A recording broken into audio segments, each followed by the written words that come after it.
إن الحمد لله نحمده ونستعينه ونستغفره ونعوذ بالله من شرور أنفسنا وسيئة أعمالنا من يهده الله فلا مضل له ومن يضلل فلا هادي له أشهد أن لا إله إلا الله وحده لا شريك له وأشهد أن محمدا عبده ورسوله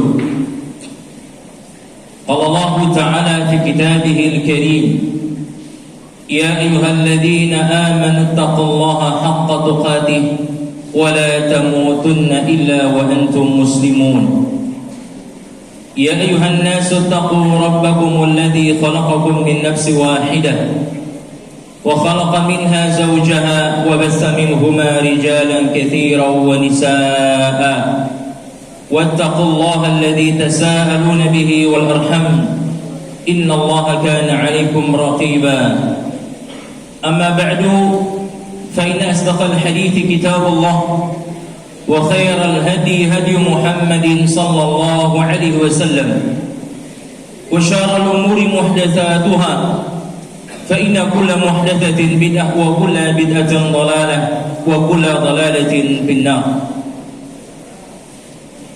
اللهم صل وسلم وبارك على نبينا محمد وعلى آله وصحبه أجمعين. Jamaah salat Jumat yang semoga senantiasa dirahmati Allah Subhanahu wa taala. Marilah kita tingkatkan ketakwaan kita kepada Allah dengan sebenar-benarnya takwa, menjalankan perintah Allah dan menjauhkan larangan-larangan Allah Subhanahu wa taala. Ma'asyiral muslimin rahimani wa rahimakumullah. Salah satu potret keindahan agama Islam, bahwasanya agama Islam bukan hanya sekedar memerintahkan kita sebagai umatnya untuk bertawakal, namun di sisi lain Islam pun mengajarkan kepada kita untuk berikhtiar, berusaha semaksimal mungkin untuk menggapai sesuatu yang kita cita-citakan. Bahkan Rasul kita yang mulia sallallahu alaihi wasallam dalam sebuah hadis yang sahih memberikan permisalan kepada kita, lian yahtazima ahadukum khashbatan min hatabin fayahmilaha ala dhahrihi fayabi'aha khairun lahu min an yas'ala an-nas fayu'tiyahu aw yamna'ahu. Kata Rasul sallallahu alaihi wasallam, apabila salah seorang di antara kalian dia mengumpulkan kayu bakar, kemudian dia ikat, dia angkat di atas punggungnya dan dia jual, hal itu lebih baik daripada dia mengais dan meminta kepada manusia yang terkadang diberikan, yang terkadang ditolak. Ini pesan dari Nabi kita yang mulia sallallahu alaihi wasallam, yang mana beliau sangat menghargai ikhtiar dan usaha yang maksimal yang dilakukan oleh umat beliau sallallahu alaihi wasallam.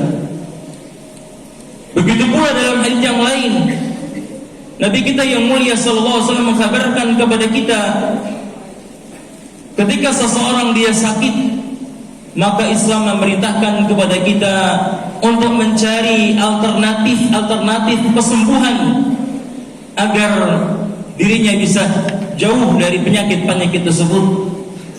Dalam sebuah hadis Rasulullah sallallahu alaihi wasallam menjelaskan, sesungguhnya Allah Subhanahu wa taala lam yadha da'an illa ma'ahu dawa. Sesungguhnya Allah Subhanahu wa taala tidaklah menurunkan sebuah penyakit kecuali bersamanya ada obatnya. Kecuali satu penyakit, itu penyakit tua, kata Nabi sallallahu alaihi wasallam. Ma'asyiral muslimin yang semoga dirahmati Allah Subhanahu wa taala. Namun Islam pun memberikan rambu-rambu, memberikan batasan-batasan dan tidak membebaskan umatnya melakukan berbagai macam ikhtiar-ikhtiar yang sudah di luar dari garis-garis keislaman. Salah satu di antara yang melanggar garis-garis keislaman, rambu-rambu keislaman, banyak di antara sebagian kaum muslimin yang terkadang mereka mendatangi dukun, mendatangi paranormal, tukang sihir dan semacamnya dengan alasan memaksimalkan ikhtiar atau usaha. Perlu kita ketahui jamaah sekalian, mendatangi dukun, paranormal dan semacamnya merupakan sesuatu yang sangat-sangat dilarang. Bahkan Rasulullah SAW memperingatkan dengan tegas, dengan ancaman-ancaman yang berat bagi orang-orang yang datang kepada dukun, apalagi mereka bertanya tentang sesuatu, terlebih mereka membenarkan yang diucapkan dukun tersebut. Berapa banyak di antara sebagian manusia yang terkadang ingin mendapatkan sebuah jabatan yang tinggi, dia datang kepada dukun. Atau sebagian mereka para pekerja yang mendapatkan jabatan-jabatan bos dan yang lain-lainnya, mereka datangi dukun. Para pedagang-pedagang yang ingin mengalahkan saingannya, mereka datang ke dukun. Para remaja-remaja yang tak kunjung datang dambani hidupnya, mereka datang ke dukun. Bahkan anak-anak sekolah yang terkadang ingin mendapatkan kelulusan dalam ujiannya, mereka pun datang ke dukun. Padahal kalau kita melihat KTP mereka beragama Islam, lantas mengapa Islam melarang keras seseorang datang kepada dukun? Masyaallah muslimin yang semoga dirahmati Allah Subhanahu wa taala. Sebelum kita jawab, satu perkara yang harus kita ketahui bahwasanya segala sesuatu yang dilarang agama Islam, kita harus yakini di sana banyak sisi-sisi negatif. Banyak hal-hal yang dapat menjadikan manusia jatuh ke dalam keburukan-keburukan, bukan hanya dunia bahkan akhirat. Di antara salah satu hadis Nabi sallallahu alaihi wasallam yang memperingatkan kepada kita tentang bahayanya datang kepada dukun. Beliau mengatakan, man ata arrafan aw kahinan fasalahu an syai'in lam tuqbal lahu salah lail 40 lailatan.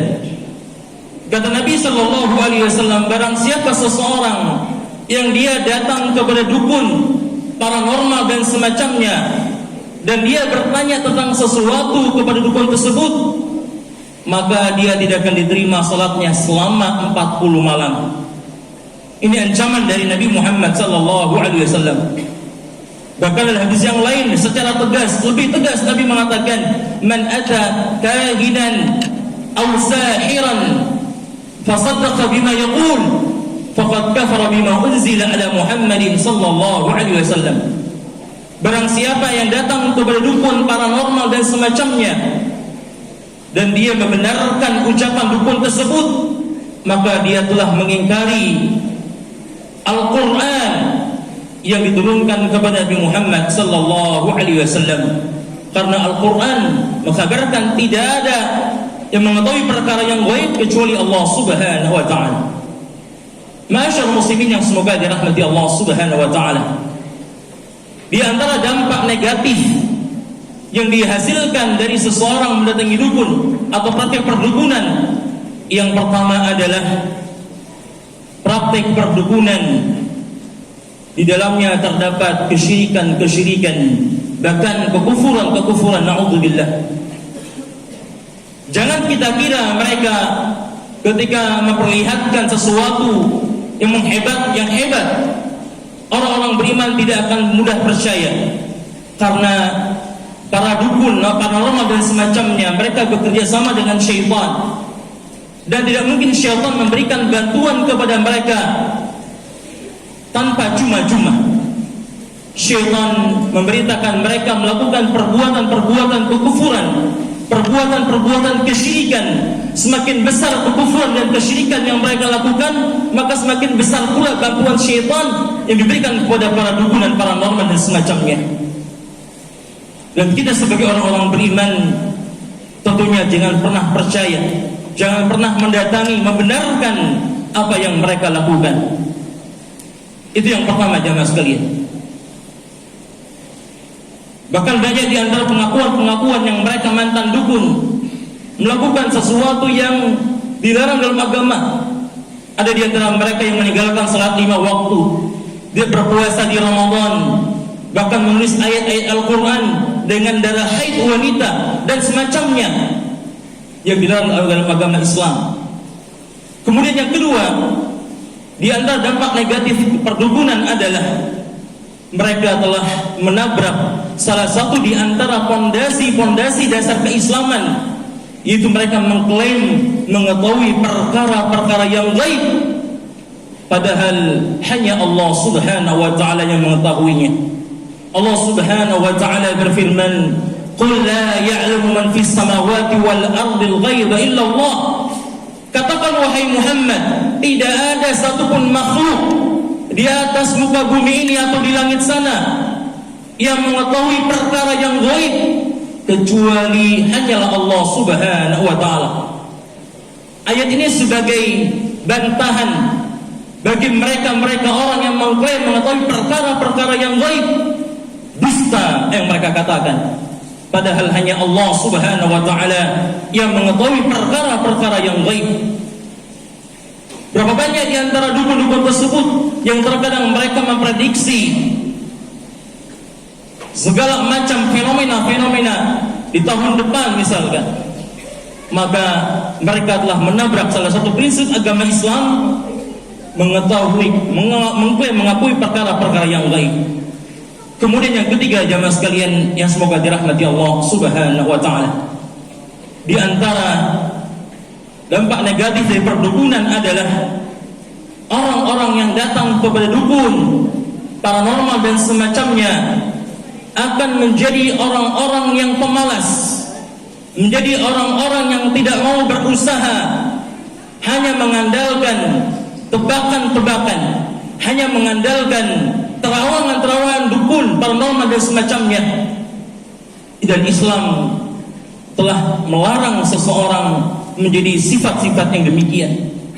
Kita harus berusaha semaksimal mungkin, tentu dengan berdoa kepada Allah Subhanahu wa taala, dan menjadi seorang muslim yang kuat, seorang muslim yang memiliki jiwa tangguh dalam berusaha.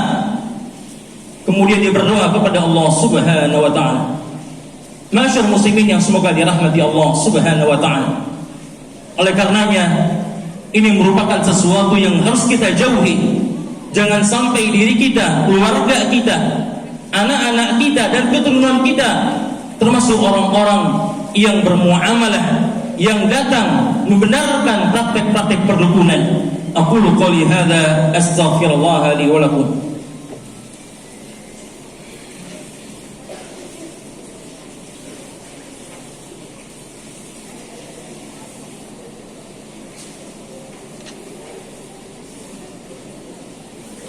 Alhamdulillahi rabbil alamin, wassalatu wassalamu ala asyrafil anbiya'i wal mursalin wa ala alihi wa sahbihi wa man tabi'ahum bi ihsanin ila yaumiddin. Jamaah salat Jumat yang semoga senantiasa dirahmati Allah Subhanahu wa taala. Maka seorang muslim hendaknya lebih cerdas. Dia tidak membenarkan, dia tidak datang kepada dukun, paranormal dan semacamnya. Baik dukun-dukun yang mereka mengatakan diri mereka berilmu hitam, yang terkadang memakai jubah hitam, memakai sorban hitam, keris dan semacamnya, atau terkadang dukun-dukun yang mengatakan mereka beraliran putih, memakai jubah putih, memakai sorban putih, memakai kalung-kalung tasbih dan semacamnya. Sama, Islam tidak pernah mengenal yang demikian. Jadikanlah Allah Subhanahu wa taala sebagai tempat kita meminta, sebagai tempat kita mengeluhkan berbagai macam permasalahan kita. Dan Allah Subhanahu wa taala As-Sami', Allah Maha mendengar. Marilah kita mengangkat kedua tangan kita di hadapan Allah Subhanahu wa taala, mengeluhkan berbagai macam permasalahan yang kita hadapi, agar Allah Subhanahu wa taala memberikan solusi yang terbaik buat kita. Dan bukan kita tanya mereka para dukun, paranormal dan semacamnya, yang justru bahkan menjerumuskan manusia semakin jauh dari ajaran Allah Subhanahu wa taala. Innallaha wa malaikatahu yusalluna 'alan nabi ya ayyuhalladzina amanu sallu 'alaihi wa sallimu taslima. Allahumma salli 'ala Muhammad wa 'ala ali Muhammad kama sallaita 'ala Ibrahim wa 'ala ali Ibrahim innaka Hamidum Majid. Allahumma barik 'ala Muhammad wa 'ala ali Muhammad kama barakta 'ala Ibrahim wa 'ala ali Ibrahim innaka Hamidum Majid. Allahumma ighfir lana wa liwalidina wa lil mu'minina yawma yaqumul hisab. Rabbana hab lana min azwajina wa dhurriyyatina qurrata a'yun waj'alna lil muttaqina imama. Rabbana atina fid dunya hasanah wa fil akhirati hasanah wa qina adzaban nar. Wa sallallahu ala nabiyyina Muhammadin wa ala alihi wa sahbihi wa sallam. Akhir da'wana alhamdulillahi rabbil alamin.